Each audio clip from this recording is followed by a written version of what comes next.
የቅዳሜ ምሽት 11:04 ዓመተ ምህረት ዜናዎችን የማሰማችሁ ብርሃኑ ይሽዋስ ነኝ። እንቁራሪቶች ካንሰርን ድል ነሱ። በአምፊቢያን የውሃና የየብስ እንስሳት ውስጥ ማንኛውንም አይነት የካንሰር ህዋሳት ማጥፋት የሚችል ባክቴሪያ ተገኝቷል።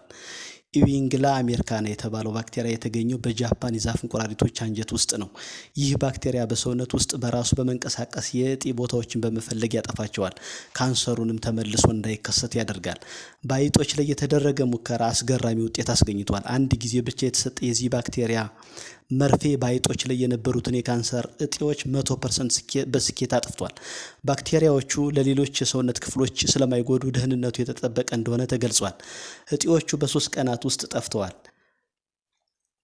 እንደ ተመራማሪዎች ገለጻ ይህ ዘዴ ከኬሞቴራፒና ከኢሚዩኖቴራፒ የበለጠ አስተማማኝ ነው።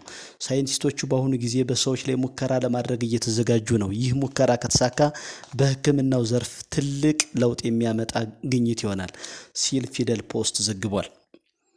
በባህር ዳር ከተማ አስተዳደር በመንገዶች አጠቃቀም ዙሪያ ሕግ ወጥቷል። በመሆኑም ማንኛውም ግለሰብ ለእግረኛ ከተዘጋጀው የእግረኛ መንገድ ውጭ ለብስክሌት በተዘጋጀው መንገድ ወይም በዋና አስፓልት የመኪና መንገድ በእግር መጠቀም 500 ብር ያስቀጣል። ማንኛውም የብስክሌት ተጠቃሚ ግለሰብ በብስክሌት ማሽከርከሪያ በግልጽ ከተሰጡት መንገዶች በመውጣት የመኪና ወይም የእግረኛ መንገድ ሲጠቀም የተገኘ 2000 ብር ያስቀጣል።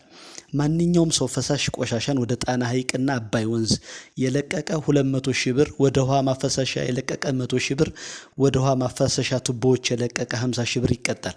በተጨማሪም ዋና ዋና መንገዶች በሙሉም ሆነ በከፊል መዝጋት 25,000 ብር የሚያስቀጣ መሆኑ ተገልጿል።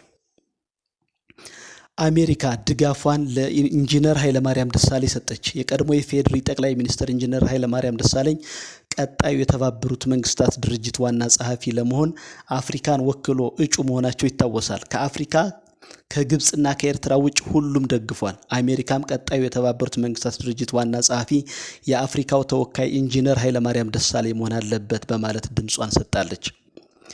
ነገ ታህሳስ 12 2018 ዓመተ ምህረት የዓመቱ አጭር ቀን ይሆናል። ፀሐይ ጠዋት 12:35 ትወጣለች፣ 12:11 ላይ ወደ ጀንበሯ ትጠልቃለች ሲል ያስታወቁት ደግሞ ዶክተር ሮዳስ ታደሰ ታህሳስ 12 ፀሐይ በፍኖተ ፀሐይ ወይም ጎዳና ወደ ደቡብ የምታደርገውን ጉዞ የምታቆምበት ዕለት ነው። በመሆኑም ቀኑ አጭርና ሌሊቱም ረጅም ይሆናል ብለዋል። አዘጋጅቼ ያቀረብኩላችሁ ብርሃኑ ይሽዋስ ነበርኩ። ሰላም ሌሊት።